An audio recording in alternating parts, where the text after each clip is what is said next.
Ray Ratto of the CSN Bay Area joining us here as we are atop Levi Stadium right now prior to Rams 49ers. How are you, Ray? I'm having the time of your life. You love Thursday Night Football, don't you, Ray? Like deep down, though. Deep down. I wish the games had more compelling matchups, just like this one. I mean, this is the game that basically made soccer the fastest-growing sport in America. Well, here's the problem with Thursday Night Football, Ray, is that everybody's got to play on it. It's like the orange wedge in speaking of soccer in AYSO. Everybody gets one because of the competitive issue of the short weeks that you cannot have multiple Thursdays on your schedule, with the exception of Washington and Dallas that will play the week after Thanksgiving, on which they both play, so they get a full complement of time off for a regular week, and also the Chiefs and the Patriots because they played the first Thursday of the season. Other than that, so there really is no fix to that. No, there really isn't. But on the other hand, that doesn't concern me. If the National Football League wants to start sending me regular checks to be worried about this, I will cash them with glee. So let's talk about the teams that you do cover. Okay. The 49ers are still looking for their first touchdown this year. All that said, is there a palpable culture change that you can feel with the Lynch-Shanahan era starting, Ray? I think that's incredibly premature. I mean, you've got to be on the job more than 120 minutes of football, it seems to me, to provide the kind of evidence of culture change that I think you're asking about. And I think when you've got an ocean liner that's run aground, you don't get it back out to sea quickly. I would imagine that you'll find out everything you need to know about Kyle Shanahan and John Lynch in about 2 years. But I think it's going to take that long because this was a team that had bottomed out last year in spectacularly bad fashion. So there's so many things they have to fix. And since they're both new, they will make mistakes along the line that new guys always make. And until they figure out what to do and what not to do and how to do it and how not to do it, I think they'll probably look a lot like they did last year for a while. It's just the nature of things. You can't hit the ground running in an industry this complicated, it just seems to me. So, we talk much about how the Jets are going to tank for Darnold or Rosen, and there will be other teams that will be in that mix as the season progresses. What is the 49ers' plan at quarterback, best you can tell? He plays for the Washington Redskins. I think that is plan A. Plan B is C.J. Beathard. Plan C is Brian Hoyer, and Plan D is despair weeping. Let's talk Plan B a little bit. Do you think we see C.J. Beathard at any point soon? I only think you see C.J. Beathard if A, Hoyer gets hurt or is so awful that he is deemed unwatchable, or B, they don't think they can get Cousins or they cool on Cousins. Because I think the idea behind Hoyer was that he would be the bridge to the next guy. And I don't think they thought C.J. Beathard was going to be that when camp started. And I don't think they are so in love with him that they have radically changed their view. I think he is not the heir apparent if they think they can get Kirk Cousins to come west. And I don't believe they're going to lose enough games to be in the Darnold sweepstakes. So I think you're only going to see him in case of either emergency, complete abandonment, or fear that they aren't going to get Cousins or that they don't want him. So, I mean, that's a convoluted way of answering. They'd rather not have to see him, but if they have to, it'll be because something fundamental has changed. NBC Sports Bay Area senior insider Ray Ratto joining me here on the Rich Eisen Show. So, based on this, the future desired quarterback of the San Francisco 49ers is taking on the Oakland Raiders on Sunday Night Football.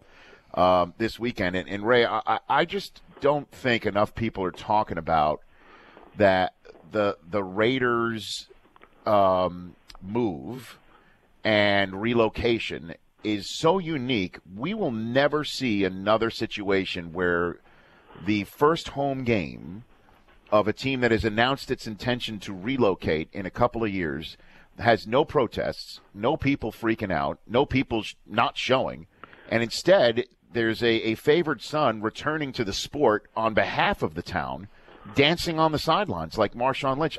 We will never see. This is like the all-time happiest relocation I've ever heard of, Ray. Well, first of all, because it's being done in glacial time, the panic hasn't set in yet. In addition, because Mark Davis so aggressively sought other homes even before he got this one, they've had about 4 years to go through whatever the mourning process is. They've known all along that Oakland was not in a financial position to build them anything, nor was Oakland in a mood to try to match economic wits with the National Football League. So I think for a lot of people, this is already a fait accompli. And in the Bay Area, I think almost more than any other place, when you've lost a team, when you've decided you've had enough, you don't go to the games and boo. You stay home, and you just go, I got other stuff to do. Mm-hmm. They're more willing to walk on a team than I think a lot of fan bases are, just because they get from this is the most important thing in my life to screw it, I'll go sail on the bay in about 40 seconds. So I think a lot of people have already begun the transition. I mean, don't forget, Mark Davis was flirting with San Antonio 3 years ago.